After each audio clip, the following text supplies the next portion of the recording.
Faith Church, hope you're well. A couple weeks ago, in one of the messages on a Sunday morning, I talked a bit about how our denomination, Presbyterian Church USA, has declared that we are striving to be a Matthew 25 church, referring to that parable Jesus tells about the sheep and the goats. His point being that those who neglect the poor in this world neglect Christ. It's a powerful teaching. I've been somewhat critical of that declaration of us as a Matthew 25 church, however, not because I don't think that's what we should do, but because I think it's too narrow of a focus. And I think that is a part of what we do, and to make that appear to be the whole thing, which I know is not the intent necessarily, but can come across that way, is I think a mistake. That we are really what I would argue are Matthew 28 church, referring to the Great Commission Jesus gives to the church, which is to go into the world and primarily to make disciples by two things: by baptizing them in the name of the Father, Son, and the Spirit. Essentially, Jesus says, by leading people into relationship with the God we know through the Father, Son, and the Spirit, to share the good news that they would come to trust in Christ, and then by teaching them to obey everything that Jesus has commanded us. That, I think, is the primary focus of the church, to make disciples. Now, obviously, a part of discipleship to Jesus is caring for the poor. That's an essential aspect of it, and we can't ignore that. Jesus at one point said to his followers, he's quoting the Old Testament prophet Hosea. He said, "Learn what this means. I desire mercy, not sacrifice." And he was addressing a problem in those days, which has been a problem among God's people for as long as there's been God's people, and that is that we come and offer our sacrifice to God, which in those days was literally a sacrifice. You might offer an animal at the temple as a way to worship God. Today it looks more like coming on a Sunday morning to sing and to offer prayers and to give an offering.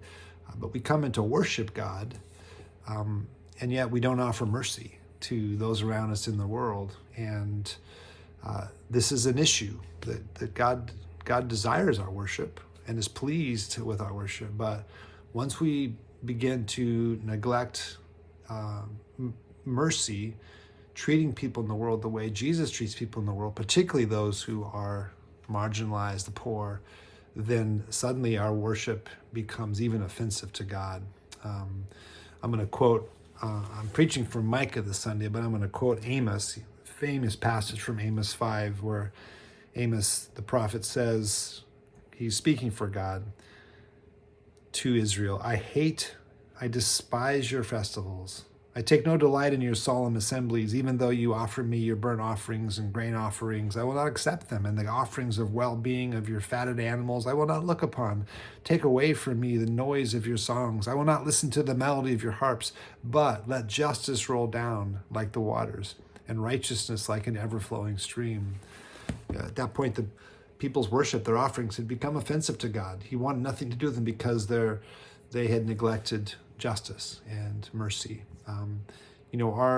Our worship, how we love God, has to always be connected to translate into our lives, how we love other people, particularly, again, those who are in need in our world. This Sunday, we're going to talk about this as another part of our series on Out. And I'm looking at Micah chapter 6, verses 1 to 8. Would love it if you would read that before we come. And I've even in the email that's gone out attached just a quick overview of the book of Micah, which may help you prepare to see the context of all this. But read through that. Micah 6, 1 to 8 includes one of the most famous and beloved verses in the Bible, which is Micah 6, 8. In fact, I've been involved in 2 memorial services recently where that verse has been chosen. It's kind of a life verse for people who've passed away. You know the verse probably by heart.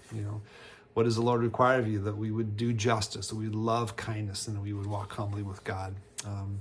So reflect on that some more, and we're going to think as a church. How do we How are we called to seek justice in our world and to show mercy?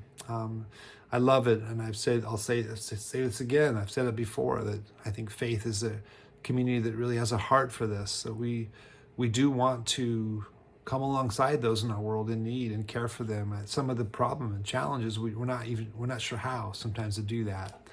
I think God is opening some doors for us to do that, and we're going to continue to talk about that some more Sundays. So really looking forward to being with you, and thank you for your openness to being on this journey together. Wherever you are today, I pray that you would know, sense the love of God, who is your Father, and the grace of Christ, his Son, and the presence, the fellowship of the Spirit with you. Peace.